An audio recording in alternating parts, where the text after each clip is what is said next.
जगद्गुरू संत श्रेष्ठ श्री तुकाराम महाराजांच्या पालखी सोहळ्याने दौंड तालुक्यातील वरवडकरांचा निरोप घेतला असून आज बारामती तालुक्यातील गवळ्याची उंडवडीमध्ये पालखी सोहळ्याचा मुक्काम असणार आहे. देहूतून प्रस्थान झाल्यापासून ते पंढरीत दाखल होईपर्यंत संत तुकोबांच्या पालखी सोहळा मार्गातील सर्वात कठीण मार्ग म्हणजे रोटी घाट.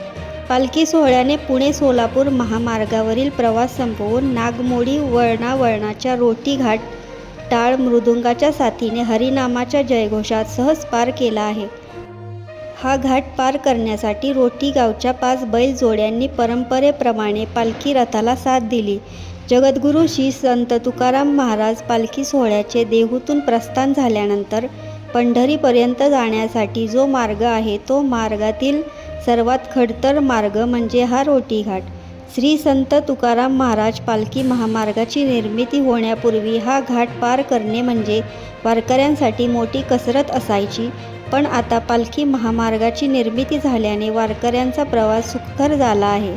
हरिनामाच्या जयघोषात पांडुरंगाच्या भक्तीत टाळ मृदुंगाच्या गजरात लाखो वारकऱ्यांनी अगदी सहज हा रोटी घाट पार केलाय.